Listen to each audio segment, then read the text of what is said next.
Hello again. Welcome to our last module on exploration skills. This week we're going to look at exploring thoughts and narratives, and we're going to talk about how the different exploring skills we've talked about come together. So let's reverse engineer this. Instead of going right into exploring thoughts and narratives, let's kind of go back and touch base and look at the foundations of what we're doing. If we remember, in this class there are 3 stages to helping, and we have just been exploring the first, the exploration stage. The next stages that we're going to explore are the insight stage and the action stage. Now, if you notice, the goal of the exploration stage is to explore and to build safety with the client and get a picture together of what's going on. The insight stage will be, what does this mean? And the action stage is, what do we do about it? If you also look at this figure from your book, this shows the different skills used in each stage. So exploration skills obviously very heavy in the exploration stage, but if you notice, they're actually used very heavily throughout. So these are the most important skills that you can learn.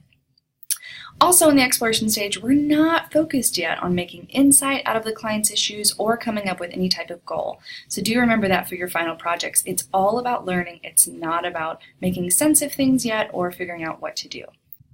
So let's review the goals of the exploration stage and highlight which skills accomplish each goal.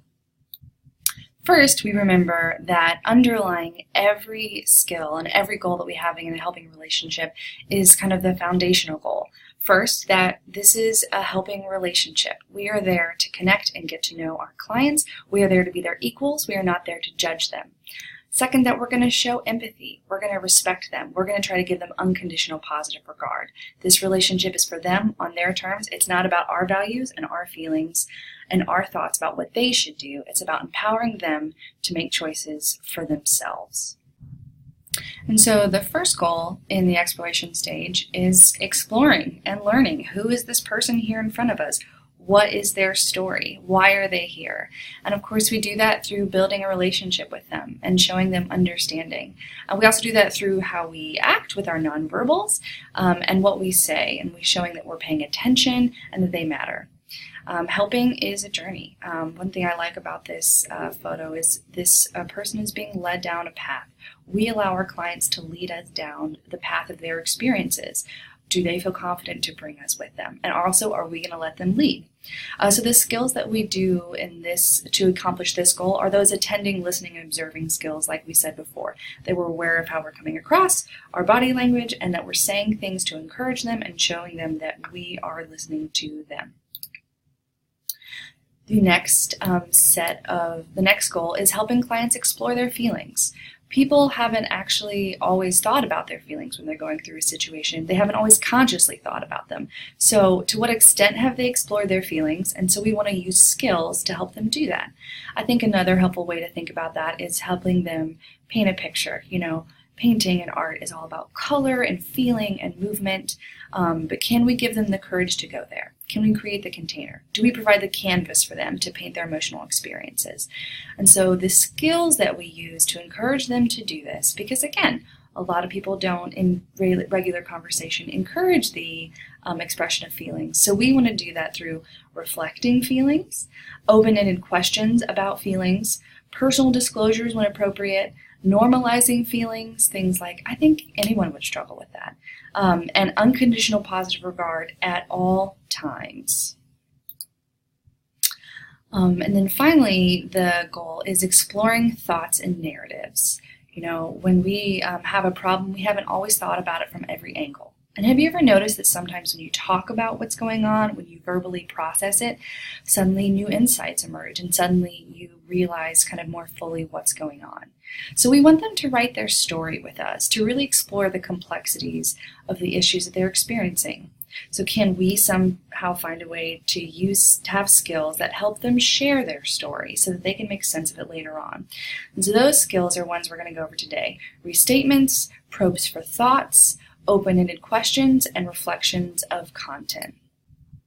So hopefully you're beginning to see how using all of these skills together leads to the client and you as the helper being more aware of what's going on and having a greater handle on things. And hopefully the client also feeling affirmed because they got to share their story and say how they were feeling and it mattered. All these skills can work together to build that strong foundation for later on so that the client feels empowered to make insight of their situation and to do something about what's going on, have some kind of action in their life. So let's look at skills now for exploring thoughts and narratives. One reason we say the word narrative is, what is narrative? It's a story, and everyone has a story to tell. Like I said before, a part of your job as a helper is to create space for someone to really tell their own story. As I mentioned before, sometimes when we process the events of our life, suddenly we make new connections and we understand it better. By also allowing a client to tell their story and encouraging them to do so, they might feel more empowered to realize that they are the lead character in their own life, and that can be very empowering. Also, you might ask questions that they hadn't considered that can help them think about their own experiences a lot more richly. There's a lot of connections here between exploring feelings and exploring thoughts. The skills are similar, but the purpose is different. This is where you get the context, and in doing so, hopefully the client actually leaves with a deeper understanding of their own context as well. So let's start talking about specific skills. The first is restatement. Restatement is just repeating or rephrasing the content or meaning of what a client has said. So these are usually short and concrete summaries of what a client has said. So a client will say something that's a bit longer and you'll kind of get to the essence of it. The intention of this is to make sure that you really understand what the client is saying, to clarify what the client is saying, and to show that you are in fact paying attention. However, there can be a goal of the client may actually better understand their thoughts as a result of their own verbal processing and you mirroring back to them what you're hearing. So let's look at an example. The client might say, my parents have been married for 25 years, and suddenly they've decided that they don't want to be married anymore. A restatement would be, your parents are getting divorced, or said as a question, your parents are getting divorced. The client will say, not yet. They want a trial separation, but divorce is certainly possible. Now let's break this down a little bit more. What do we notice? First, the helper in their restatement of thoughts picked out the most important part, or the cutting edge. Now the client says a couple things. Their parents have been married for 25 years, and then that they want to be separate and don't want to be married anymore. Obviously, the fact that they don't want to be married anymore is the key point, so that's what they restate. The restatement should always be spoken slowly and supportively, such as, your parents are getting divorced, not your parents are getting divorced. Obviously, we can tell the difference through the tone. The restatement is simple. Simplicity is key. And also notice that the client is then able to clarify their narrative as a result of this statement. When the helper kind of clarified, your parents are getting divorced, they were able to say, no, not quite yet, and they were able to say more of their story, and you understand. The next closely related skill is summarizing. Summarizing is a kind of restatement, but it's where you pick out the highlights or themes of what a client has said over a space of time. Now, this could include things that you've heard clients say during a long course of working with them, or it could be something they've just said to you in the last 15 minutes. But summaries, most importantly, they do not include interpretations. So you're providing a kind of highlight reel for them, but you don't want to interpret it. This is safe for the insight stage. You're just kind of reflecting back what you're hearing. The intentions of the helper in doing this are to clarify the big picture that's coming together in the helper's mind and to share what they are hearing with the client. And remember that by doing this, hopefully, the client will actually start to see their core themes in their thoughts. Also remember, when you summarize, you may not be totally accurate, and that's okay. A client can always correct you, and then you've both learned more from that interaction. So let's look at an example of summarizing. So the client from before, with the parents that are separating, might go on.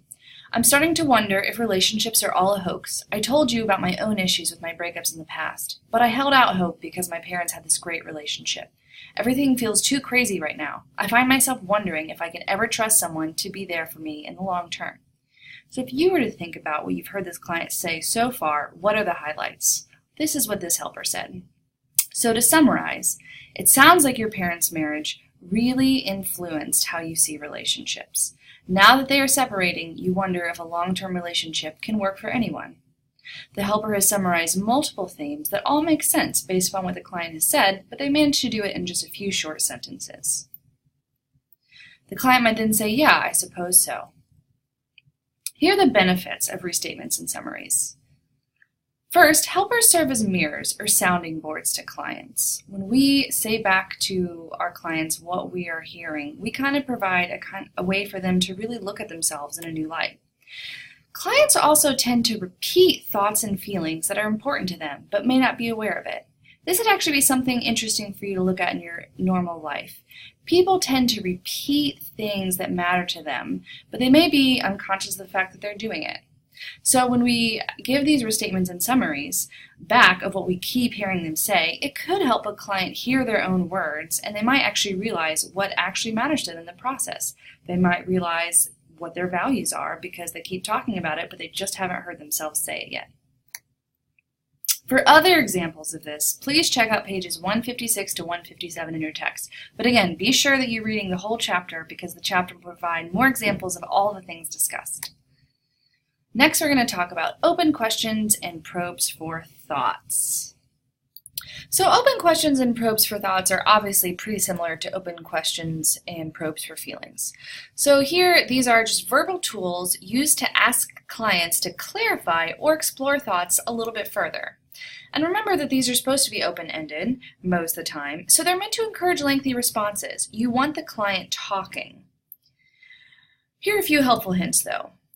Avoid multiple questions at once. Take them one at a time. Sometimes a new helper can ask a lot of stacked questions, but take it simple, take it slow.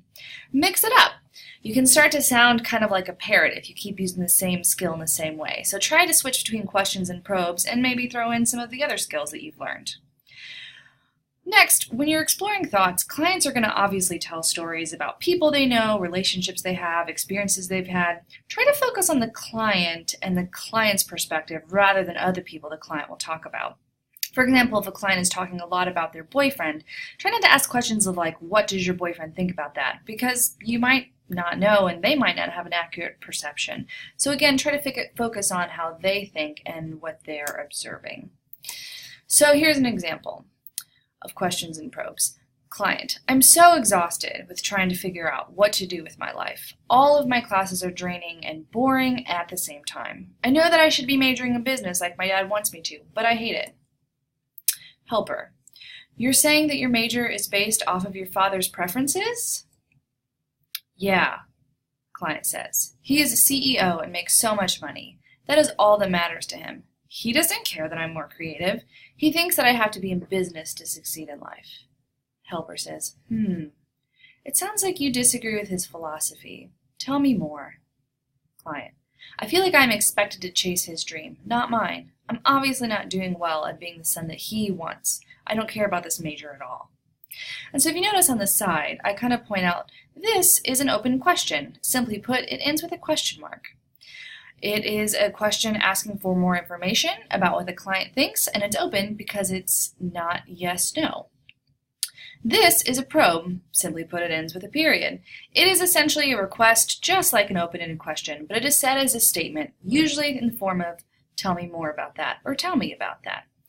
Now you could note, going from this interview, you might want to switch to asking about how he feels about this experience with his father, his relationship with his father. You could get more information about what he really wants to do in his life. There are a lot of different places to go and a lot of ways that you can start mixing up these skills to get clients, again, talking and connecting with you and learning more about the situation together. Next, let's talk about closed questions for limited use only. Questions, these are questions that are geared towards specific short answers, and these are usually used for clarification purposes. Here are a few helpful hints for closed questions. Use these sparingly. If you find yourself asking a lot of closed questions, you're going to notice the client isn't talking. It also seems like you're not really as interested in their experiences if you're always asking closed questions. You can use these to clarify with the client that you heard them correctly. For example, asking, "Is that correct?" is probably the most common closed question that I ask a client. These are also important in situations of crisis where you need facts. If you take any crisis training in your career, you will learn more about this. You may also use these on occasion to get more details if a client is being vague. So let's look at examples where this can be appropriate. So to clarify, the helper might say something like, "So I feel like I'm hearing a theme that you really don't want to move to Ohio right now." Whatever it is they say there. So you put out an interpretation or a reflection, and then it's followed by, "Is that correct?" The client can respond, "Yes, that is correct," or they can respond no. It's just a quick way to get, are you on track? Are you saying the right things? Are you correct? A yes, no can sometimes be all you need to move forward. Another common use for using closed questions is when you have that client that just doesn't seem to want to share very much. And closed questions is a way to get specific information, though if a client isn't talking very much, I would really go back to checking in on how the relationship is going. But nevertheless, here we go. So the helper might say, so tell me about your family. We live in Kentucky. We have a house. Okay, you live here. Can you tell me more? We've lived here for 9 years. Crickets, crickets. So then the helper just wants to ask a more specific question to get the client realizing what they want. So they might ask, are you married? Client, yes, to my wife Sheila. They might also ask, do you have kids? Yes, I have a child, Bobby and Susan. And hopefully the client starts talking more, but again, these can be particularly challenging clients that don't want to really share very much or respond much to questions, but again, always kind of reassess and work on whether or not the relationship needs more building. Also, if you work in crisis situations, seek specialized training. I said that closed questions are also often used in crisis training. I always use them, a lot of closed questions when I'm assessing for suicide or homicidal tendencies. But again, I don't want to go over that with you. That should be specific to your job, and you should and will receive training if that's what you're going to work with. Lastly, for skills here, disclosures of similarities. Similar to disclosures of feelings, but these are when the helper reveals personal information about ways that they might be similar to the client. When exploring thoughts and narratives, these are usually about acknowledging that you've had a shared experience. So examples of that, if you've been divorced before and the client is talking about being divorced, if your client is an artist and you used to be an artist, or still are an artist, or you both love to cook, etc., etc., etc. But again, these should be brief and they should be focused on the client. You should share similarities to get the client to share more, but not for your own gain. There are different views on this, but it can be helpful to get clients to feel more comfortable. Some people feel like sharing too much about yourself isn't appropriate, and obviously you shouldn't share too much. But honestly, there are a lot of different opinions about how much is too much. So take it easy, but it can be a helpful skill. Also, sometimes clients are going to ask you to disclose something. For example, do you have kids too? Or I've had clients ask me about my spiritual beliefs, if my spiritual beliefs were similar to theirs. Be thoughtful with your responses, and don't let them shift the focus to you. You can respond if you feel like it's helpful, but all right, folks, that's the end of this lecture. I'm going to load another one on common mistakes that new helpers make in the exploration stage. But that's it. I hope that you keep practicing these skills and start using them together. They work really well together to get clients talking, and be sure that you are doing the reading as well. My lectures are not enough. The book will give you more information and more examples of all the stuff we talked about here. See you on the flip side.